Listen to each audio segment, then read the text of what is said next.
ఉపాధ్యాయ MLC ఎన్నికలపై BJP work shop నిర్వహించింది. ఈ సమావేశంలో పాల్గొన్నారు కేంద్ర మంత్రి బండి సంజయ్. ఈ సందర్భంగా బండి సంజయ్ పలు కీలక కామెంట్లు చేశారు.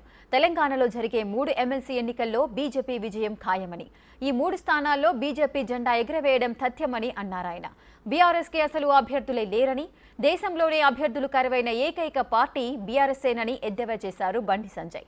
బీఆర్ఎస్ కాంగ్రెస్ మధ్య లోపాయికారి ఒప్పందం జరిగిందని, ఎంఐఎం ఒత్తిళ్లతోనే కులగణనలో ముస్లింలను సైతం బీసీల్లో కలిపారని, ముస్లింలను బీసీల్లో కలపడం అంటే అన్యాయం చేయడమేనని అన్నారాయన.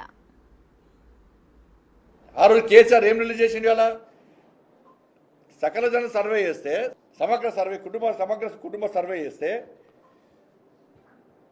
51% బీసీల పర్సెంటేజ్, 51% బీసీల పర్సెంటేజ్, ముస్లింలను కలపలే. కానీ రేవంత్ రెడ్డి సర్కారు చేస్తే బీసీల సంఖ్య పెరిగాల, తగ్గి 46% వచ్చింది, తగ్గించిండు. ముస్లింలను 10% ముస్లింలు కలిపి బీసీలో కలిపాడు. ఎవరయ్యా జాగిరి?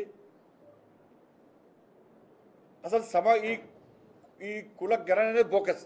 మీకు ఇలా ఎన్నికల కమిషన్ ముఖ్యమైన విషయం ఏంటంటే, ఎన్నికల కమిషన్ ఓటర్ లిస్టును మొన్న ఎంతమంది ఓటర్లు ఉన్నారో మొన్న బహిర్గతం చేసింది. ఎంతమంది ఓటర్లు ఉన్నారు తెలంగాణ రాష్ట్రంలో? 3,34,00,000 మంది ఓటర్స్ తెలంగాణ రాష్ట్రంలో ఉన్నారు. 3,34,00,000 మంది ఓటర్స్ తెలంగాణ రాష్ట్రంలో ఉన్నారు. కానీ కాంగ్రెస్ పార్టీ ప్రభుత్వం పాపులేషన్ ఎంత అన్నది? 3,70,00,000 అన్నది. ఓటర్లేమో 3,34,00,000 అట. ఎలక్షన్ కమిషన్ ఇస్తుంది. ఇలా పాపులేషన్ మాత్రం 3,70,00,000 అట. ఇది ఎక్కడ అంటే ఎంత తేడా ఉంటుంది? అంటే మిగతా జనం ఏడమేరు.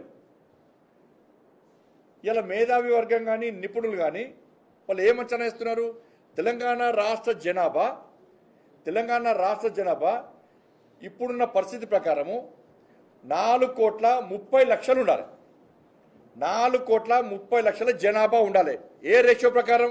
ఎలక్షన్ కమిషన్ 3,34,00,000 మంది ఓటర్స్ ఉన్నారని చెప్పి ప్రకటించిన తర్వాత ఆ రేషియో ప్రకారము 4,30,00,000 మంది జనాభా ఉండాలి. మరి కాంగ్రెస్ పార్టీ ప్రభుత్వం 3,70,00,000 అంటుంది.